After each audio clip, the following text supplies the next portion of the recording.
whakarongo ki te tangi a te korimako. Kōrero flowing out the hook of force. Kaupapa relevant, kaupapa out of bounds, kaupapa exigent, kaupapa paramount. Nā kona whakapiri mai ki te kaupapa tino whakahira hira whakarongo pi kari kari mai. Hare hare mai, o Taringa hare hare mai. We gotta gather up close everybody. Gather up close everybody. Kani move that body. Kani move that body. E ngā kāwai nui, e ngā kāwai roa o ngā maunga kōrero ma maunga whakahī, ngā wai whakatere tani whanau mai hoki mai. Gather up close everybody. Anei anō māua. And I say just there's two of us. Just two of us, and we're talking to you guys, so we're māua. Just the two of us. We're on Taringa today. We're just the two of us. Iwa tāua nei hoki. Tuahina iwa tāua nei hoki. Kāro. Fuaheiri konei. Hoi anō, nau mai hoki mai anei ki te punua pā o Taringa. E whakapāho atu nei I raro I ngā manaakitanga a te wānanga o te aroa. I konei from the bustling metropolis. Te awa Wow. Welcome back to another installment of Taringa, and we've got actually a Patapatai, another Patapatai another session. installment of Patapatai. Your questions Patapatai. But before we get into any pātai that have come through on Waha he kiwaha ki ai. Anei te kiwaha e hoa mā. Good positive one. I nā rawa. I nā rawa. I nā rawa. I nā rawa. And the translation of I nā rawa is what a neat. Remember that one? Yeah, what a nice. Yeah, what a nice. What a neat. So this means fantastic, cool. Yeah. Yeah. Okay. So I nā rawa. I nā rawa. I nā rawa. So two words, I nā rawa. I nā rawa. Oi e nā kupu a ka puta mai te kiwaha nei. I nā How would rawa. I use that in a sentence? Oh, man, te reka o te keke. I nā rawa. Ooh, I nā rawa. Yeah. I could even say I nā rawa te reka o te keke. Oh, I nā rawa te reka o te keke. Okay. I nā rawa te ātahua o tō tihate. Yeah, o te ātahua o tō tihate. I nā rawa. Yeah, so like that. Can you just like that? Yep. Oh, man, we had a today at the beach. Oh, I nā rawa. I nā rawa. Yeah. So there What you a go, neat. te iwi. What a nice. What a nice, what a neat. There you go, e te whānau. Lock it in. Lock it in. So that means we've had, that's kiwa 8. Mm-hmm. It's pretty amazing when you think about it. I know. Anyone would think would be running up by now, but no. No. There's still many, many, many more to come. That's right. And new ones. Would new ones sort of get made up every day? Yeah, well, there are some new kiwaha that have come over the past few years, like, you know, the whaikōrero and mehete. So the ones like mehete and... I made up one in our... I bet you did. group. Is it cool? Yeah. Yeah, what is it? Kūrio. I think the coolness of a kiwaha stands up to the measure of time. So we'll see how long your kiwaha is. Yeah, and oh well, pai tū, pai hinga. It might live, it might die. But to answer your question, there are new kiwaha that are created. Yeah. It's a fine line really between kiwaha and kirehu. Oh, what's a kirehu? I've never heard of that before. Sort of it's slang, you know, so they're sayings that sort of come and go. They don't. Oh, that might be my kūrio. Could be. It's sort of like, you know, we were talking about one day about back in the 90s and stuff, the bomb was like a saying back then. Oh, that's the bomb. And before then there was choice and choice. And, you know, there was a time there where he was Yeah. Oh, tū miki. Yeah. You know, you don't hear that anymore. Nah. Anyway, so koe nā tātātou kiwaha I nā rawa. I nā rawa. Okay, let's launch into some pātai. So, It was actually from quite a while ago, but Mac Baker messaged in. Kia ora, Mac. And they wanted us to talk a bit about Kūmuri Hāngū. Oh, wow. What? Kūmuri Hāngū. Okay, so these of weird endings. Okay, so like the tias and the tia, ria, nia, kia, as. So patua. Yeah. Patua, patungia. I heard if you're not sure which is the right fiore to use. I heard. Just put a ngia on it. You know, like... Kātahi ko te kōrero, he rawa atu ko tērā. Okay. No. So no, can't just go... Kaua rawa e pērā. Because not all words sound okay with a ngia ending. Like you say, inu mia. I think that's the only Kūmuri Hāngū for inu, to drink. You wouldn't say inu ngia. Inu ngia. Double N's in there, too much. Whauwhina is the other one. So whauwhina. Whau means to be full. Whauwhina, fill it up. Yeah. So whauwhina tō kete, fill up your kete. Yeah. Whauwhina te kete o te mātauranga. Yeah. Fill up your knowledge, yeah. Whaongia means, to my understanding, is the Kūmuri Hāngū you use with carving, because whao means to carve. Ah, okay. Yeah, so I've heard whaongia used in that, yeah. Oh, but it's for completely... Yeah, so there you go. Discussion. Yeah. Yeah, depending on the Kūmuri Hāngū. Yeah, I've never thought about that. Tīkina. I've never heard tikingia. Tikingia. Yeah. Tīkina. I tīkina e ia. I tikingia e tīkina. And even there, see, tiki, not just tikina. Oh, so now you've got a bit of tohu tō on it. Yeah. So tiki, to fetch. Fetch, yeah. Ka hurihia hei hāngu. Hei mea he kūmuri kupu hāngu. Tīkina. Yeah, tīkina. Not tīkina. Tīkina. Yeah, and there are some, like kahungunu, they use a lot of, like the ngia is really something you'll hear a lot of in Tainui. Yeah. Kōrero ngia, whakahoki ngia. Kai ngia? Kai ngia, yeah. Kai ngā is the other one. Yeah, kai ngā. Yeah, kai ngā ia. Yeah, not kai ngā. Yeah. Kahungunu use a lot of hia. Oh, okay. So whakahoki hia. Whakahoki hia. Instead of whakahoki tia. Kōrero hia. Whakahokia. A lot of people say whakahokia. We're whakahoki ngia. Brought up my Māori.dictionary.co.nz app, and I typed in Kūmuri Hāngū, and there's some examples. You've got tia, hia, ngia, a, like patua, ia, which would be like tuaina. Is to cut. And tuaina, I guess that, yeah. Oh, no, ia. Oh, what about tuia. Kuraina? Yeah, kuraina. Yeah. Schooled. Yeah. I-N-A-ina, kia. Oh, Patukia. Like, yeah. So if there's patukia as one. I patukia te in Ruemoko. Yeah. Mia. So inu mia. Yeah. Na. We've talked about na. Ngā. Ria. Fia. Whina. And kina. Kina. Yeah. Hopu kina, not kina not you go kina, diving not for. kina, the eating one. Yeah. What about it didn't have, like, you know, the for rongo and rangona? Yeah, it's got Oh, is that a na? Yeah. And just as a rule, e te iwi, and we may have talked about it, by a word, if it's in a me, sentence with me. So me patu, it's never me patua. Yeah. Because they're both commands, they're both imperatives. So each word is making itself redundant, so to speak. So me patu, you say patua, not me patua. And the same with hey. You don't put a kupu hāngū with hey. Okay. Hey patua. Hey patu. Hey patu. It just said Kūmuri Hāngū.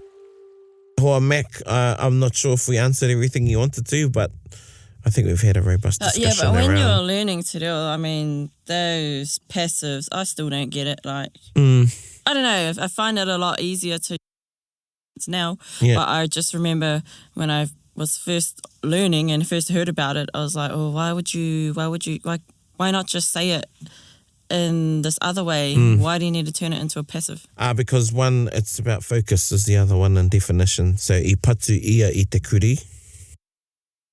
He hit the dog. Yeah. I patua te kuri e ia. The dog was hit by him. And then the emphasis is also put on the patua. Yeah. Patua, so the action of it, the hitting of the dog. Yeah, so it's just there. Yeah. Even though you can still say, I patua te kuri e ia, the dog was hit by him. I patua e ia te kuri still makes sense. Yeah. By him, the dog was hit. I've got a question, actually. Yeah. Sometimes you use double hāngus. No, you. Oh, what? And that's a good one. No Like, such thing. I've heard people say, we'll just say patua. where they might follow it up again with a kētia. Oh, okay, yeah, I thought you meant like putting two, No. like Kūmuri Hāngū. You can't say a lot, and I've heard that. Okay. Like you mean Patapatai. Yes. No. Patapatai. Some people do that. Oh, okay, no. No. Yeah, no, so I patua rawatia. Oh, rawatia, yeah. Yeah, I patua rawatia e kuri e ia. Yeah. Yeah. But you can only do that with certain words, eh? Is that only with emphasis words or? Yeah. Okay. That's another conversation. Okay. Yeah. I tirohia nuitia e ia. Okay. I tirohia nuitia e ia. So you had a really good look around in the whare, you know? I kaingia kētia. Yeah. So He's already eaten. He'd already eaten it. Okay. Or whatever it was. Yeah. That's different. Yeah, to like double. Actually, that'd be another one for another. Yeah. What do I call that? Not double hāngūs. I tēnei wā, it escapes me. Yeah, but there is a word for it, a grammatical term for it. Okay. Yeah. Okay. Cool. Ka pai, tēnā koe tēnā pātai. Hopefully that was helpful. This comes from Rosie Remerswell. Hopefully I've said your last name right. She says, He pātai, I've heard so many ways to say and know it was a hot topic on one episode, Wow. but can't remember what the conclusion was for the mea tika. What is the correct way to say take a photo? Mahi whakāhua?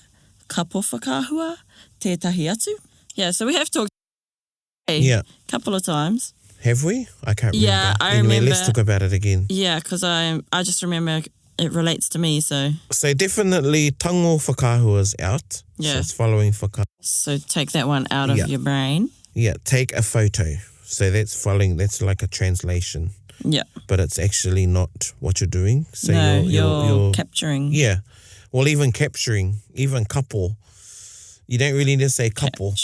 No. E whakāhua tia. Yeah. So if I was to say to you, an active, I'd say whakāhua ia māua ko mōkena. Take a photo of myself. So make an image. You're saying make an image. Yeah. Whakaahua. Whakaahua. So there's two words in there. Whaka. Yeah. To make together a whakaahua. To make a likeness To make a likeness, yeah. So make a likeness of myself and mōkena. Yeah. Okay? He kai whakāhua aho? Ai, he kai whakāhua koe. And Likenesses. whakāhua is our tupuna used for photograph. And pikisia is the kupu mino. Yeah. I'd say to you, whakāhua ia māua ko mōkena. Take a photo of myself at mōkena. Okay. Or, because we've talked about Kūmuri Hāngū, I could say whakāhua ko mōkena. Same thing. Yeah. Instead of saying whakāhua ia, I'm saying whakāhua tia māua. So it takes out the ia. That's what we've talked about. Yeah. So there's more of a directive in that one. It's more of an imperative. And there you'll hear the difference between an active and a passive. Okay. Whakāhua tia's got more weight behind it. Hey, whakāhua tia māua. Yeah. Whakāhua tia te rākau. Take a photo of the tree. Yeah. Okay? So you don't say tango whakāhua. You don't need to say kapo whakāhua because it's tango whakāhua. Yeah. Snatch. Can I snatch? Yeah. If you want to say, okay, we're going to take some photos over here. Haere mai ki konei ki te mahi whakāhua. Okay. Right? Yeah. Because that's something I would have to say a lot. Haere tātou ki mua I te whare whakāhua ai. Would I... Front of the house, take photo. Yeah. What about ask somebody if I can take their photo? Oh, good question. So you're asked is like permission or... Yeah, I'm asking permission. Ki te reo Māori. Ai. O e pai ana kia whakāhua hau I a koe as well. Ah, yeah. Pai ana kia whakāhua hau I a koe. Yeah. Kia whakāhua ahau I a koe. Yep. Is it okay that I take a photo of you? Or the other one, an alternative could be he pai kia koe. Is it okay with you? Pai kia koe kia whakāhua tia koe. Ooh. Is it okay with you that a photo, that a likeness is taken of a photo is He taken? pai kia koe. Kia whakāhua tia koe. Kia whakāhua tia koe. Yeah. All right. And you want to add on? Okay. He kia whakāhua tia koe e au. Ah, okay. Yep. So that's where the hāngūs come in. Mm-hmm. Yep. Is it okay that I take a photo? A photo's taken of you by me. Let's take a photo of you. He pai kia koe. Kia whakāhua tia I a koe e au. Kia whakāhua tia koe e au. Whakāhua tia koe e au. Alright. It's another one. Oh. E tino hihi anau ki te whakāhua i a koe. Oh, I okay. really want to take a photo of you. Yeah. And you can say, e pai. It's all in e pai ana. Yeah. Yeah. Okay. Kei te pai? Yeah. E tino hia anau Ki te? ki te whakāhua I a koe? i a koe. Mm-hmm. E pai ana? Mm-hmm. Okay. Yep. I'm doing it.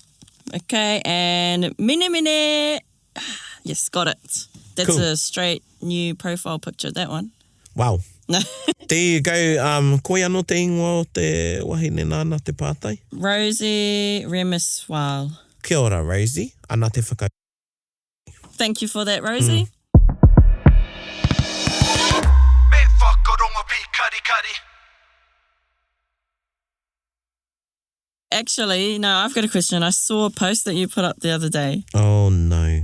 Oh, no, it was a good post. Okay. It was just about the misuse of tohuto. Right. So I'm going to... Hāpori, not hāpori. Raranga, not rāranga. Tawhito, not tāwhito. Karanga, not kāranga. Yes. Kia kaha tātou. Kia kaha tātou ki te hi kōrero Māori. Yeah, maybe I should have put in there, it was about the pronunciation of those kupu as well. Okay. Because you hear a lot of people saying, oh, who's going to do the karanga? What's the karanga? Yeah. I'm on a rāranga course. Yeah. See, And that I- was when I used to make that I mistake do with rāranga. rāranga. I've done it too. I used to do it as well. It's myself. Because, I think it was maybe Got into a Tariao bad who habit of- pointed it out to me that it was actually oh, rāranga. yeah? It was a while ago I'd done it, though. But, yes, rāranga is a... You know, big love to all our kairaranga out there. Even I hear weavers saying rāranga. And I'm sure if they were just told nicely Yeah. and they knew that they'd say, right, I'm going to say rāranga instead of rāranga. Yeah. And, you know, people say, oh, feel about it. Well, you know, why not? All Why goes shouldn't back we? to the and Exactly. the camembert. Exactly. Don't be one of those twits.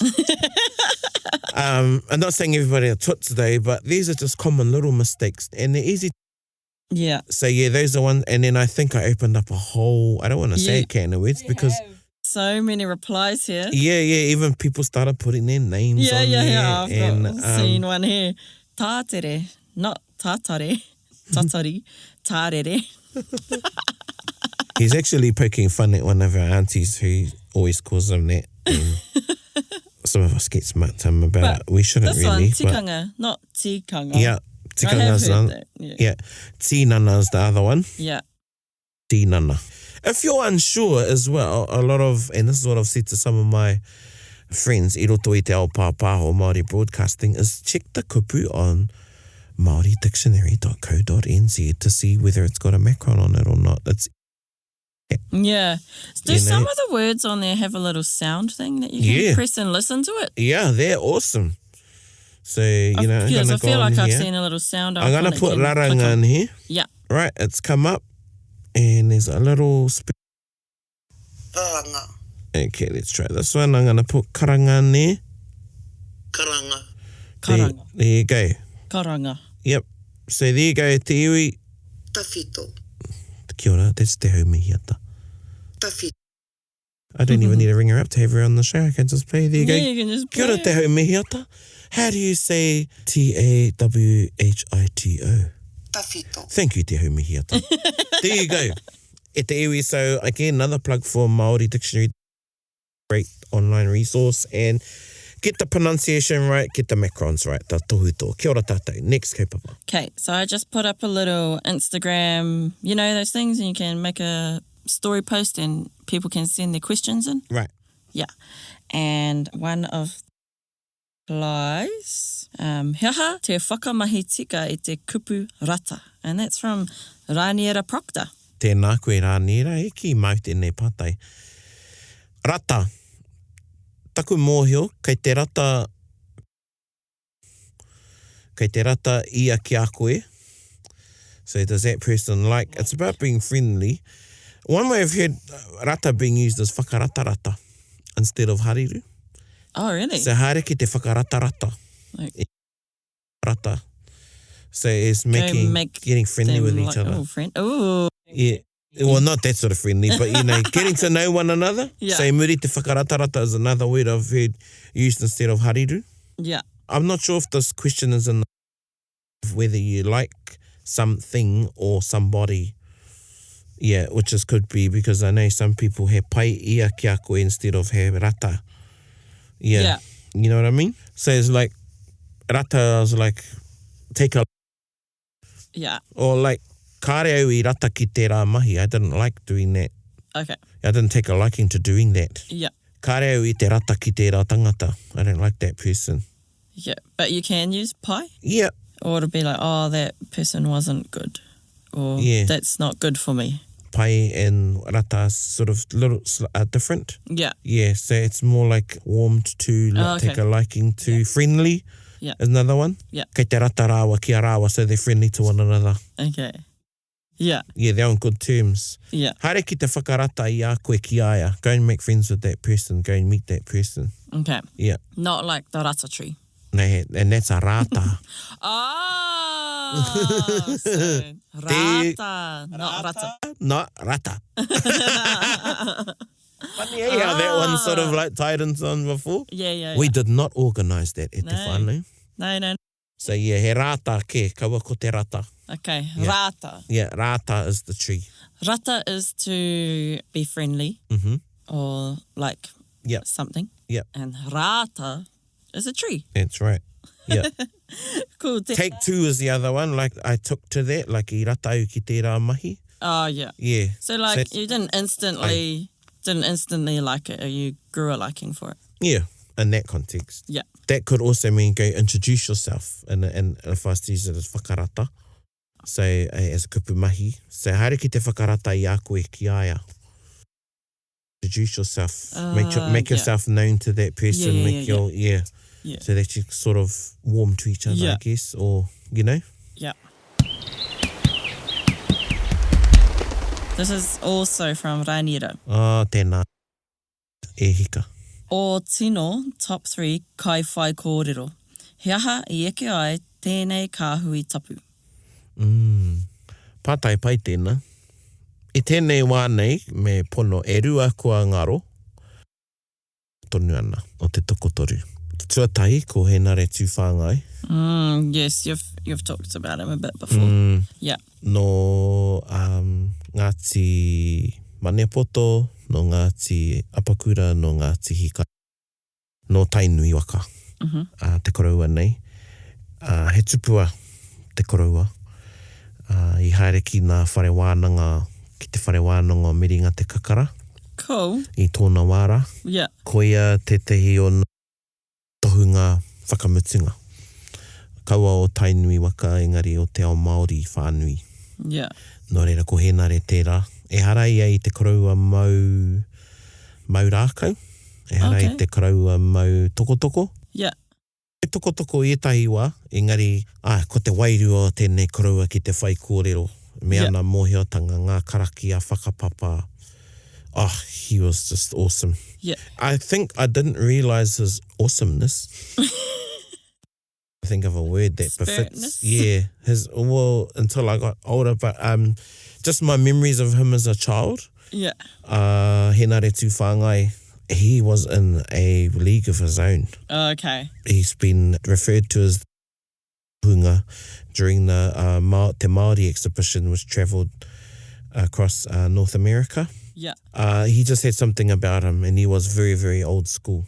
He died in 1990, I think. I think it was 1990, 91. He's talked about on a lot of the pai. Not only within Tainui waka, but across te ao Māori. Yeah. He had something about him when he stood on a marae. He commanded presence. He commanded attention. He had a very unique...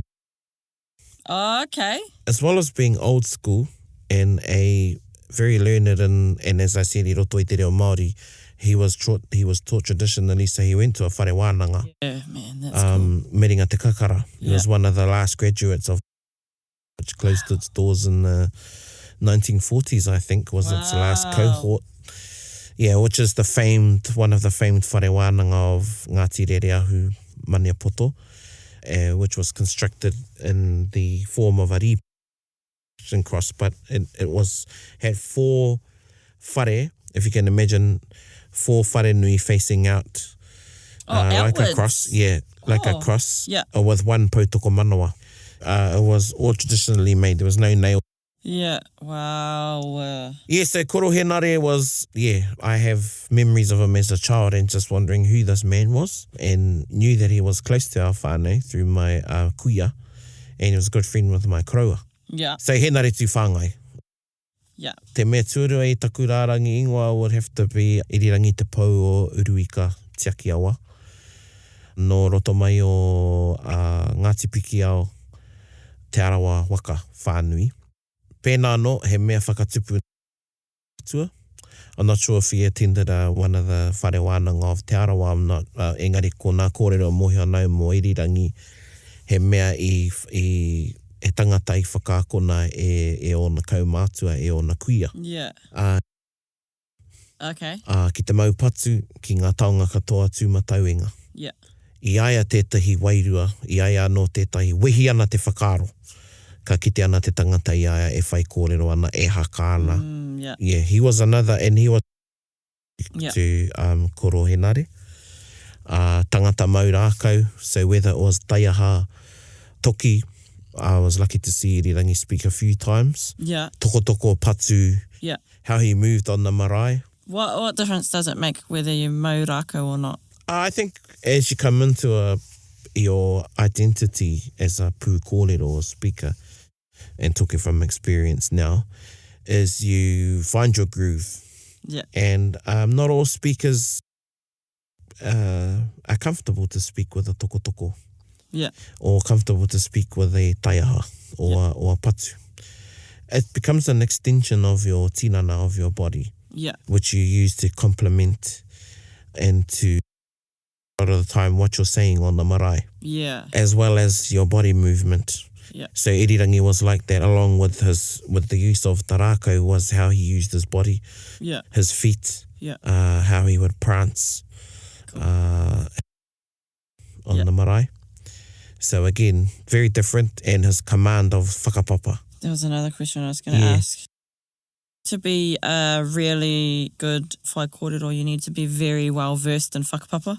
I think that is one of the, call it an attribute, but something that you should have in your kite. Not all pūkōrero are whakapapa experts though. Yeah. But there are some that will be their specialty. Yeah. So someone like Pauroto Ngaropo, he is in whakapapa, not only of Ngāti Awa Mātātua, but across the motu. Wow. As pūkōrero, they have their strengths. If I was to compare, Henare, he didn't have the same panache as Irirangi, but it was the presence on the marae. Yeah. When he spoke, you knew that he was born in the 1890s.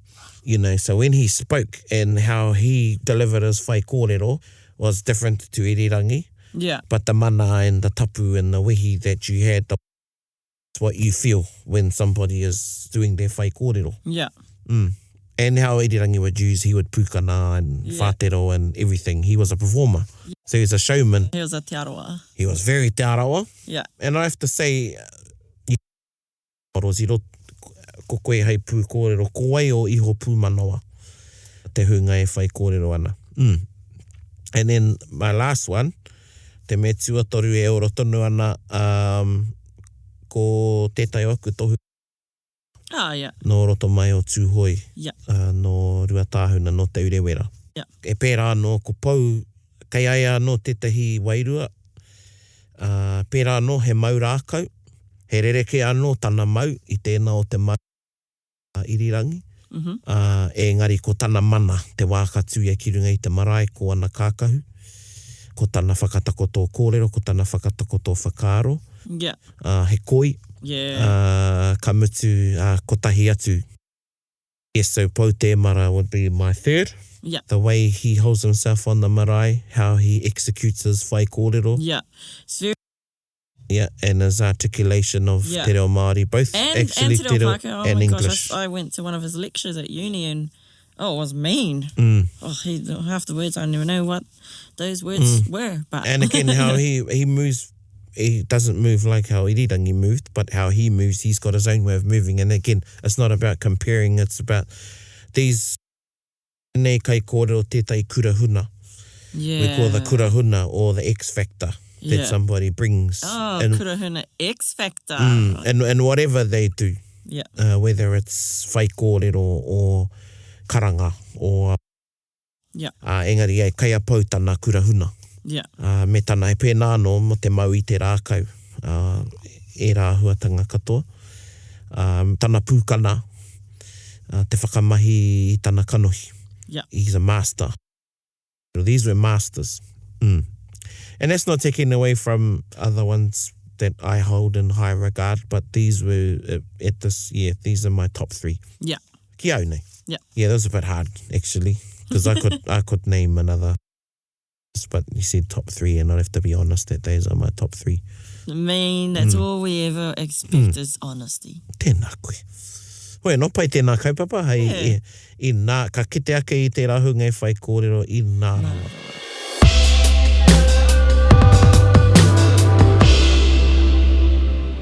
Cool, that was a real good one to end it on. Yeah. All right, so what have we got in our kite waiata? Kai a tāua te kōpai waiata a te panekiretanga. Reo kia wana. And because the last pātai was regarding pū kōrero. And you got to have some wana when you stand on the marae. Yeah. So ana, ko te tiro ki tēnei kōpai, ko te reo kia wana is the title of the kōpai, produced by Blake and Pānea Papa, with various compositions of te panekiretanga o te reo upon the CD, or on the CD I should say, and one of them is titled Ki mai nei a te whare huia, and waiata o te wiki, it's not a waiata, it's a haka. Ooh, and haka o te wiki. Yep, so e te iwi, whakarongo mai.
Whakarongo pi kari kari.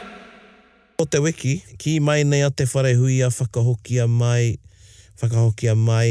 I te, and they're talking about bringing the language back, mai te mata o te pene, ki te mata o te arero. Yeah, I heard that one. Bring it back from the nib, from the pen to the point of the tongue, and the paper. Kōrero Māori, koena te kōrero tia tō tātou reo. Koena te tino tikanga o te haka nei. So speak our language. Yeah. Don't just let it be a written language. Aye. On paper and by pen.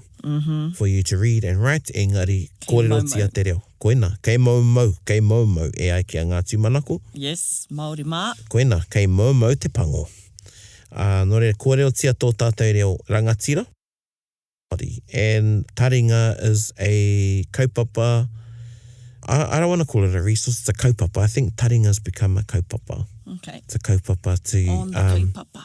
Yeah, to help people speak te reo Māori. Yeah, but not only speak te reo Māori, but understand te ao Yep. Māori.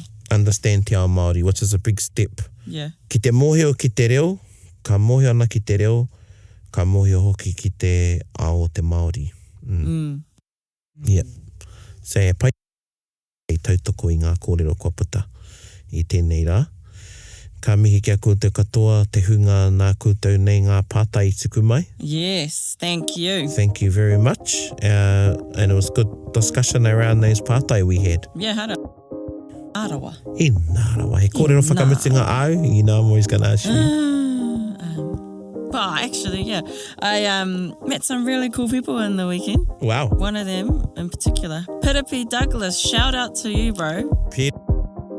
Is an avid Taringa listener, but he's not only just a Taringa listener, he also promotes it. So thank you so much, Piripi. Tēnā koe, Piripi. Thanks for listening to Taringa and sharing it around and promoting it. Tēnā rawa.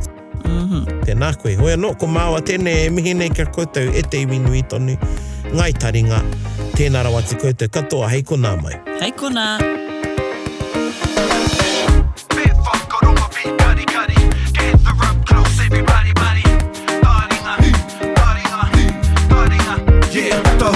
Ki o, whakarongo ki te tangi a te kori mako. Kōrero flowing at the hook of force. Kaupapa relevant, kaupapa out of bounds. Kaupapa exigent, kaupapa paramount. Nā kona whakapiri mai ki te kaupapa tino whakahira hira. Whakarongo pi kari mai, hare mai. O Taringa hare mai. We gotta gather up close everybody. Gather up close everybody. Kani move that body. Kani move that body. Taringa. He mea tuku nā te wānanga o Aotearoa, nā te māngai pāho I tautoko. To listen to more episodes, search for us on your podcast app and subscribe. Taringa, whakarongo mai.